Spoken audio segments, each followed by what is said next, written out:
हम लोगों को यहाँ रोका जा रहा है। 4-4 साल के छोटे छोटे बच्चों को अकेला भेज दिया। आज तो मैं यहाँ जहर खा के मर जाऊंगी। मुझे आज किसी भी हालत में अपने घर जाना है। 900 किलोमीटर हम लोग आए हैं यहाँ पर। मैं 11 साल हो गए मेरी शादी को। वहाँ पर मम्मी पापा से मिलने आई थी। विदिन 48 आवर्स में खाली करो। निकल गए मेरे 2 बच्चे बॉर्डर के उस पार खड़े हुए अपने पापा के साथ। गवर्नमेंट ने ये क्यों नहीं चलाया कि जिनकी शादियां हुई हुई है, जो बच्चे यहाँ आई हुई है, उनको ये प्रोटोकॉल्स फॉलो करना है। बस गाइडलाइन चला दी 48 आवर्स की। मुझे कुछ नहीं पता। मेरी आवाज जहाँ तक भी पहुँच रही है, मुझे आज किसी भी हालत में बॉर्डर क्रॉस करना है। हम लोग लाखों रुपए बर्बाद करके आए। इतनी आराम से पैसा कमाते हैं क्या? वहाँ पर मेरा मियाँ खड़ा हुआ है। इतना थोड़ी ना होता है। मेरा बाप हराम का नहीं कमाता है। 2 नंबर की मेरे और मेरे बाप की मियाँ की कमाई नहीं है। बहुत मेहनत से पैसे कमाते हैं। इतना लाखों रुपए बर्बाद करके हम यहाँ तक आए।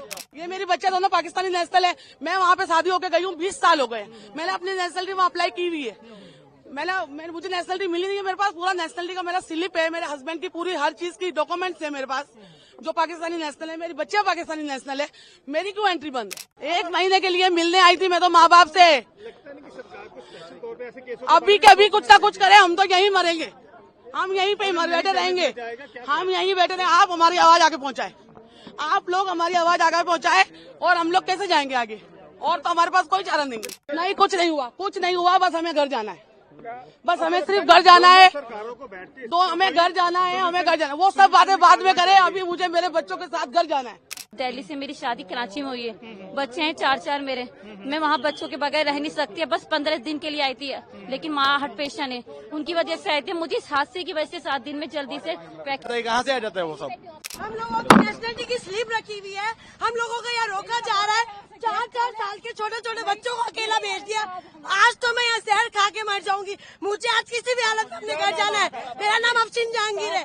जोधपुर से हूँ। 900 किलोमीटर हम लोग आए हैं यहाँ पर। मैं 11 साल हो गए मेरी शादी को। वहाँ पर मम्मी पापा से मिलने आई थी। विदिन 48 आवर्स में खाली करो। निकल गए मेरे 2 बच्चे बॉर्डर के उस पार खड़े हुए अपने पापा के साथ हैं। या फिर है ना, गवर्नमेंट ने ये क्यों नहीं चलाया कि जिनकी शादियां हुई हुई है, जो बच्चे यहाँ आई हुई है, उनको ये प्रोटोकॉल्स फॉलो करना है। बस गाइडलाइन चला दी 48 आवर्स की। मुझे कुछ नहीं पता। मेरी आवाज जहाँ तक भी पहुँच रही है, मुझे आज किसी भी हालत में बॉर्डर क्रॉस करना है, वरना मैं यही धरना दे के बैठ जाऊंगी। ये कोई तरीका थोड़ी ना हुआ। हम लोग लाखों रुपए बर्बाद करके आए। इतनी आराम से पैसा कमाते हैं क्या? वहाँ पर मेरा मियाँ खड़ा हुआ है। इतना थोड़ी ना होता है। मुझे कुछ नहीं। ये मेरी नेशनलिटी की स्लीव है, कैप्चर करें। ये मुझे हाफ नेशनलिटी मिली हुई है, ठीक है ना? ये मुझे हाफ नेशनलिटी मिली हुई है, सही है। और इसके बुनियाद पर मुझे ये लोग नहीं रोक सकते हैं, ठीक है? मैं हाफ पाकिस्तान नेशनल हूँ। अगर मुझे नेशनलिटी नहीं मिली, मेरा कसूर है। आप लोग प्रोटोकॉल देते, 20 साल बाद नेशनलिटी मिलेगी। हमें ये बोला हमारे हाथ में कुछ नहीं है। हमारे हाथ में कुछ तो किसके हाथ में है? अगर नहीं जाने दिया जाए, मैं यहीं पर ही बैठी हूँ। मैं अपना पैसा, मेरा बाप हराम का नहीं कमाता है। 2 नंबर की मेरे और मेरे बाप की मियाँ की कमाई नहीं है। बहुत मेहनत से पैसे कमाते हैं।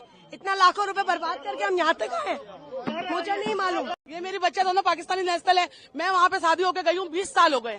मैंने अपनी नेशनलिटी वहाँ अप्लाई की हुई है। मुझे नेशनलिटी मिली नहीं है। मेरे पास पूरा नेशनलिटी का मेरा स्लिप है। मेरे हस्बैंड की पूरी हर चीज की डॉक्यूमेंट्स है मेरे पास, जो पाकिस्तानी नेशनल है। मेरी बच्चा पाकिस्तानी नेशनल है। मेरी क्यों एंट्री बंद है? मैंने क्या किया है? मेरी बच्चा माँ के बगैर कैसे रहेगी? कोई हुकूमत के लिए कहती है कहीं भी आप चले जाए, किसी भी मुल्क चले जाए, माँ से जुदा किसी बच्चे को नहीं किया जाता है। हम तो 20 साल से वहाँ पे, मैं तो माँ बाप से 1 महीने के लिए मिलने आई थी खाली। 1 महीने के लिए मिलने आई थी मैं तो माँ बाप से। अभी के अभी कुछ ना कुछ करे, हम तो यहीं मरेंगे। हम यहीं पे बैठे रहेंगे। हम यहीं बैठे रहेंगे। आप हमारी आवाज आगे पहुँचाए। आप लोग हमारी आवाज आगे पहुँचाए और हम लोग कैसे जाएंगे आगे? और तो हमारे पास कोई चारा नहीं है। हमारा वीजा, मेरा 1 महीने का वीजा था। पूरा वीजा अभी 4 दिन बाकी थे। उससे पहले हम इमरजेंसी में निकल के आए हैं। हमारी 27 की रवानगी थी वहाँ से। 28 को हमें बॉर्डर पार करना था। ये सारी खबरें सुन के और हम पहले निकल के आए हैं वहाँ से। किस तरह से निकल के आए हैं? किसी ने ढंग से बात नहीं की है। बस यही बोला है कि आगे जाके बात करें, आगे जाके बात करें, आगे वालों से बात करें। आप लोगों से गुजारिश है हमारी, अभी के अभी ये सब वीडियो वायरल करें और आगे तक हमारी बात पहुंचाएं और हमें बच्चों के साथ हमारे घर जाने दें। नहीं, कुछ नहीं हुआ। कुछ नहीं हुआ। बस हमें घर जाना है। बस हमें सिर्फ घर जाना है। तो हमें घर जाना है। हमें घर जाना है। वो सब बातें बाद में करें। अभी मुझे मेरे बच्चों के साथ घर जाना है। बस ये सब कुछ बाद में होगा।